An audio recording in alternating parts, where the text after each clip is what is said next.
इसी आर्यन खान ने, जब आर्यन खान का क्रूज मुंबई से गोवा जा रहा था तो उस पे ड्रग में ये लोग नारकोटिक्स का और ड्रग का इस्तेमाल कर रहे थे उस क्रूज में जो मुंबई टू गोवा यात्रा कर रही थी। जब समीर वानखेड़े ने इन लोगों को गिरफ्तार किया तो शाहरुख खान के बेटे की गिरफ्तारी होने की वजह से अब पूरा मामला और पटाक्षेप हो गया, कोहराम मच गया। उन्होंने अपनी भी पैरवी लगाई, सब लगाया और बेइंतहा पैसा खर्च किया शाहरुख खान ने कि कैसे भी करके हमारे अपने बेटे को बचाया जाए।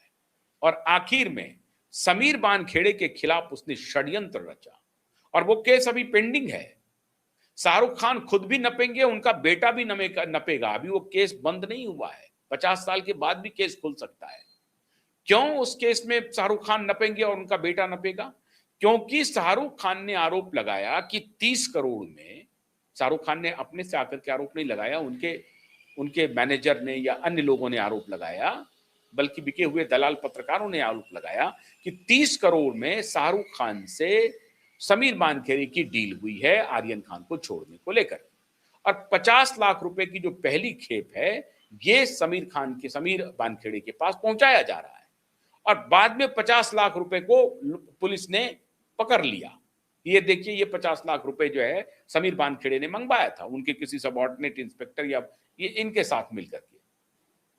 अब सवाल ये है कि घूस लेना, घूस देना, क्विड प्रो को करना, ये जो लेने वाला है वो भी अपराधी है, जो देने वाला है वो भी अपराधी है, वो नहीं बच सकता है।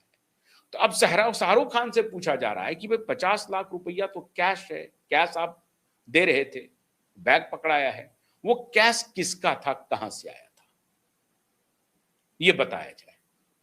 अब ये कोई बता ही नहीं रहा है कि शाहरुख खान ने 50 लाख रुपए दिए या शाहरुख खान के किसी मित्र ने 50 लाख रुपए दिए। ये स्पष्ट ही नहीं है कि 50 लाख रुपए है किसका।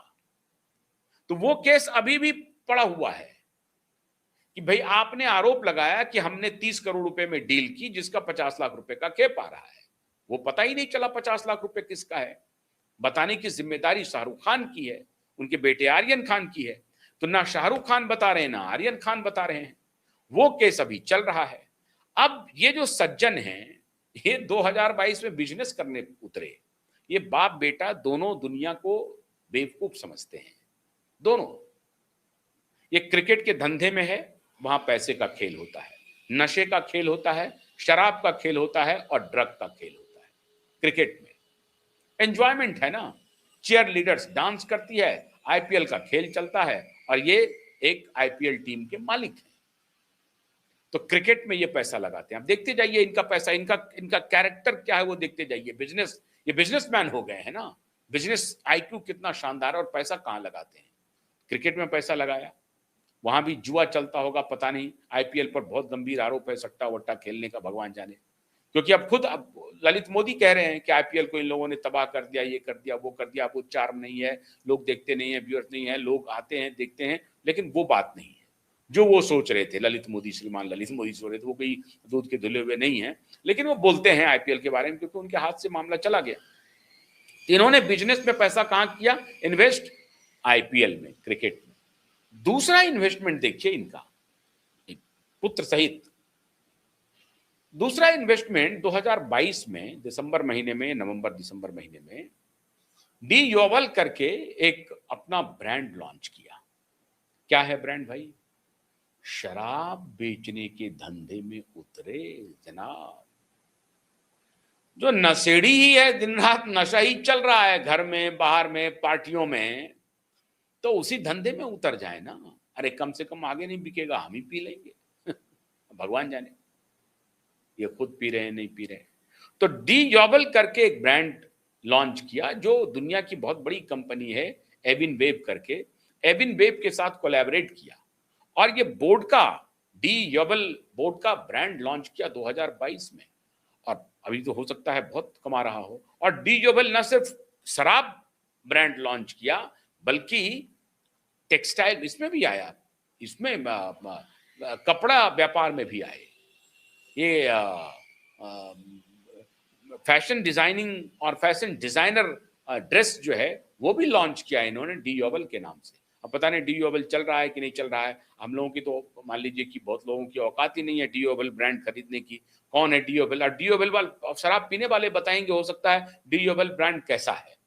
9,000 रुपए से लेकर के 12,500 रुपए का एक बोतल की कीमत है डीओबल के ब्रांड की। वोडका की मैं बात बता रहा हूं।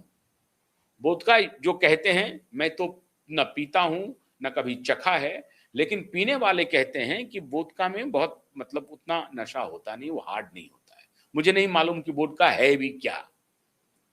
बस वोदका मैं इतना जानता हूं कि रशियन नेम है, इसके अलावा मैं कुछ भी नहीं जानता हूं। तो दो जो डीओबल है साहब, ये ब्रांड इन्होंने लॉन्च किया, वो वोदका है। और इसी का उन्होंने कपड़ा का भी एक ब्रांड लॉन्च किया, ये बिजनेस में आए। और तीसरा बिजनेस वेंचर देखिए, क्रिकेट हो गया, आईपीएल, शराब हो गया, कपड़ा हो गया, और चौथा ब्रांड एक लॉन्च किया इन्होंने, बैड ऑफ बॉलीवुड्स। उसमें जो इनके बेटे हैं वो क्रिएटिव राइटर भी हो गए हैं साहब, पटकथा लेखक और निर्देशक दोनों। ये शराबी नशेड़ी बेटा इनका, ढेले भर का इसके बेटे को ज्ञान नहीं है, एकदम से लोफर जिसको कहते हैं वो लोफर है। ये शाहरुख खान का एक लोफर, एक नालायक बेटा, वो पटकथा लेखक हो गया।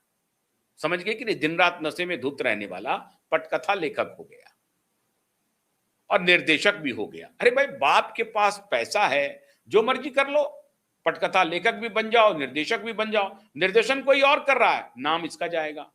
लेखन कोई और कर रहा है, नाम इसका जाएगा। खरीद लिया होगा, अरे लिखने वाले तुम मेरे नाम से लिख दो, देखे तो कितना बढ़िया लिखते हो। घोस्ट राइटर बुला लिया, घोस्ट राइटर को बुला लिया।